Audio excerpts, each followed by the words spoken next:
Hi, Grigsby Gators. It's me, Mrs. Wilder, and today I'm reading chapter 5 and 6 of Because of Winn-Dixie. So let's get started. Winn-Dixie couldn't stand to be left alone. We found that out real quick. If me and the preacher went off and left him by himself in the trailer, he pulled all the cushions off the couch and all the toilet paper off the roll. So we started tying him up outside with a rope when we left. That didn't work either. Winn-Dixie howled until Samuel, Mrs. Detweiler's dog, started howling too. It was exactly the kind of noise that people in an all-adult trailer park do not like to hear. He just doesn't want to be left alone, I told the preacher. That's all. Let's take him with us. I could understand the way Winn-Dixie felt. Getting left behind probably made his heart feel empty.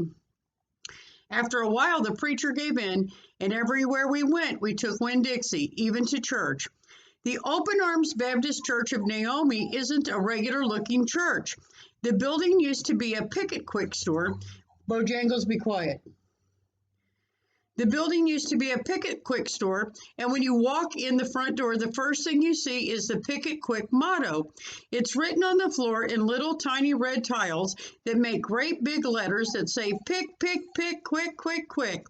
The preacher tried painting over these tiles, but the letters won't stay covered up, and so the preacher has just given up and let them be. The other thing about the Open Arms that is different from other churches is there aren't any pews. Excuse me 1 second, please.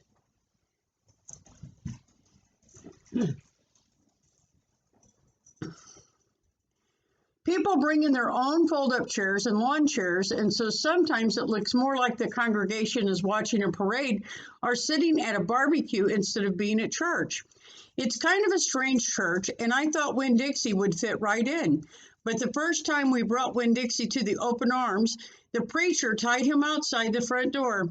"Why did we bring him all the way here just to tie him up?" I asked the preacher. "Because dogs don't belong in a church, Opal," the preacher said. "That's why."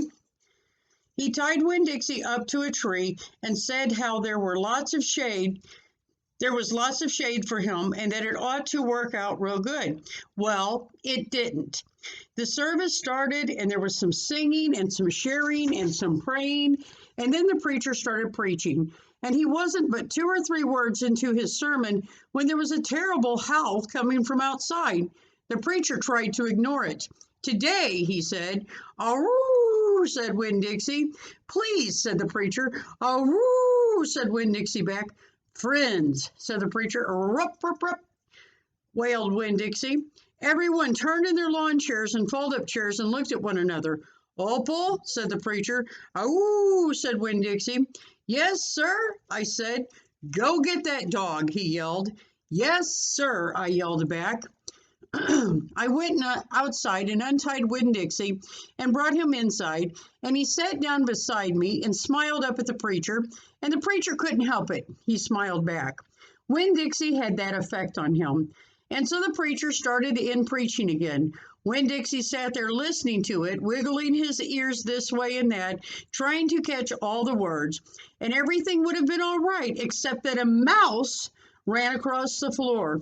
The Open Arms had mice. They were there from when it was a Picket Quick, and there were lots of good things to eat in the building.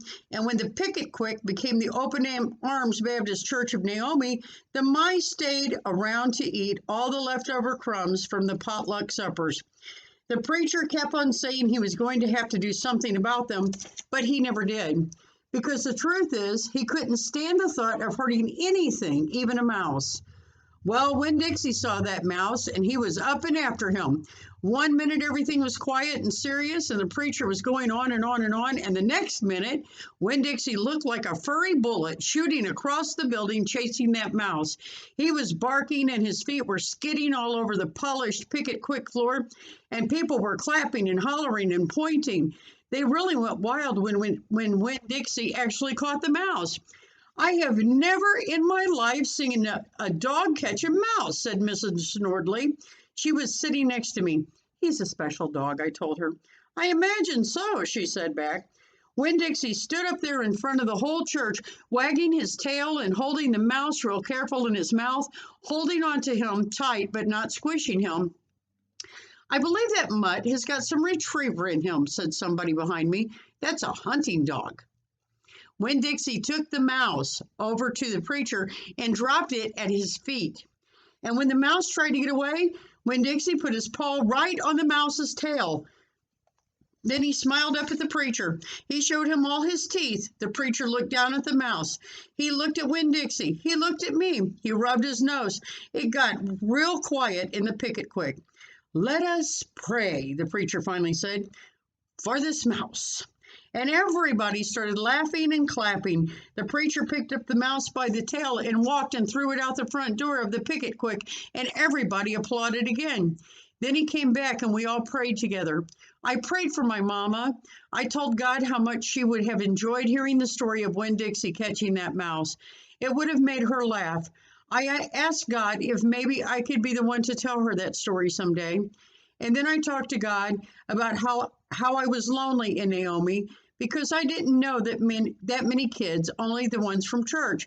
And there weren't that many kids at the open arms, just Dunlap and Stevie Dewberry, two brothers who aren't twins but looked like they were, and Amanda Wilkinson, whose face was all pinched up like she was smelling something really bad.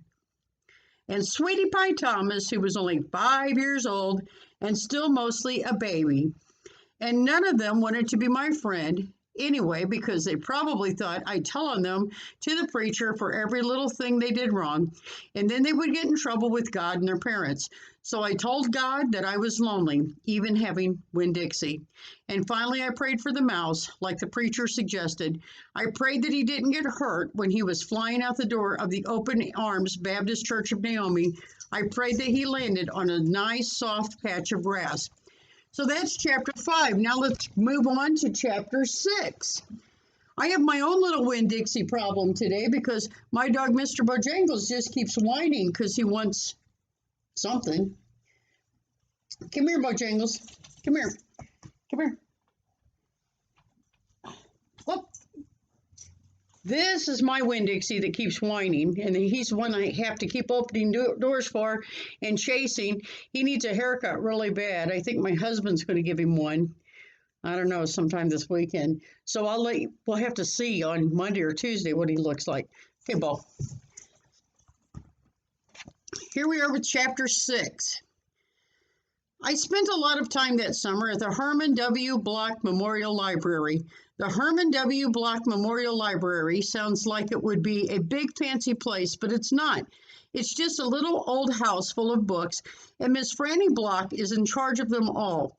She is a very small, very old woman with short gray hair, and she was the first friend I made in Naomi. It all started with Winn-Dixie not liking it when I went into the library because he couldn't go inside too. But I showed him how he could stand up on his hind legs and look in the window and see me in there selecting my books, and he was okay as long as he could see me. But the thing was, the first time Miss Franny Block saw Winn-Dixie standing up on his hind legs like that, looking in the window, she didn't think he was a dog. She thought he was a bear. This is what happened.